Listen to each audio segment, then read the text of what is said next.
here's an update on how my league start went. This is basically all that I have at the end of day 2. Before I show you my gear, I want to talk about the changes to Vortex and how it impacted my gameplay. Basically, they gave Vortex cast time.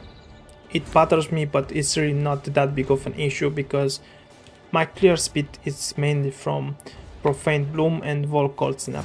I never used Vortex on left click, so didn't really bother me that much. In terms of how much currency I made, I had a really bad league start, and it's not because I was unlucky or anything like that, or my strategy didn't work. It's just simply I didn't feel like playing. Took lots of breaks, didn't want to play, so the league start was bad.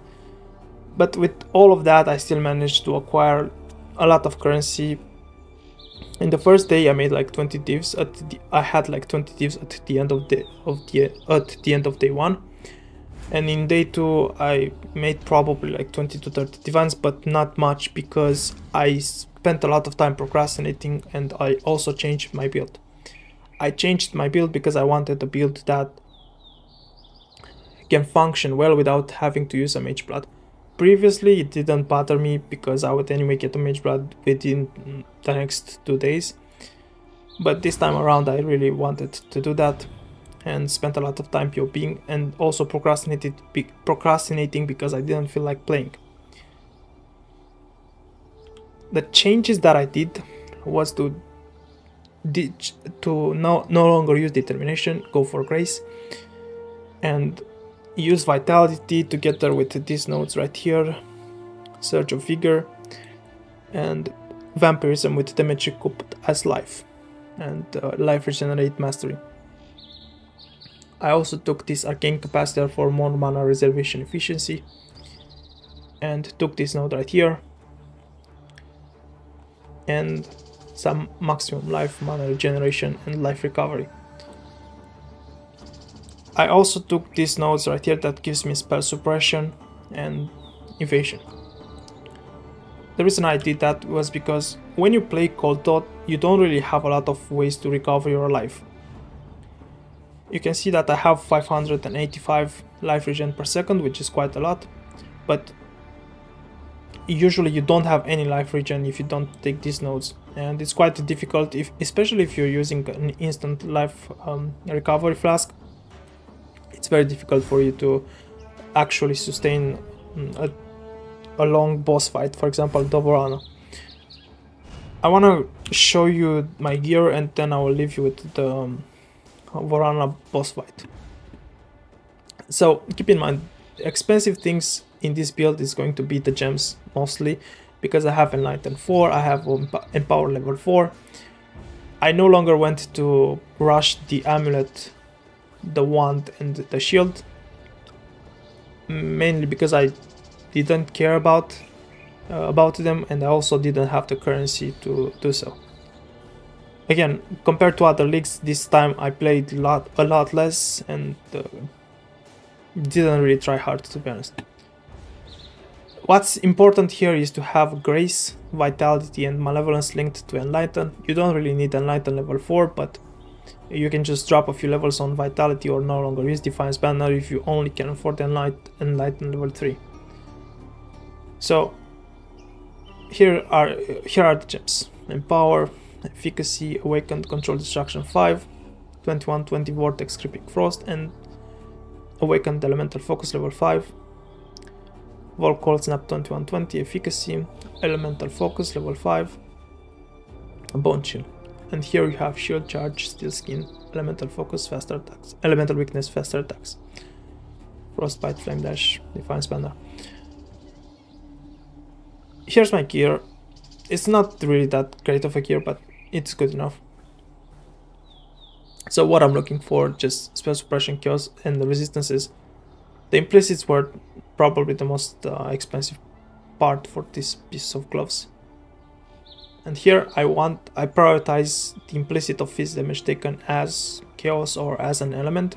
I already have 75 chaos, so it doesn't matter which one is. And then the craft of physical damage taken from hits as fire damage. And the same goes for the body armor. Here are just some resistances. a shield with damage, resistance, and life. And the same goes for the rings and the amulet. This one right here paid like 15 chaos for the base, and I just crafted Cold Dot Multi. And because I have this spiritual aid, this implicit of minion deal increased damage helps me as well. And now let's go over the flasks. I don't use an instant recovery flask, I prefer this much more. Then I have Jade Flask with cast speed, increased evasion, Taste of Hate. This was like 3 divs, just the Taste of Hate. And then this flask here with reduced effect of shock. And because of this right here, I'm pretty much immune to shock. So now you're just going to watch the logbook, the level 83 logbook, the Vorana fight, and enjoy.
When I'm ready, and not before.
before.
I need more mana.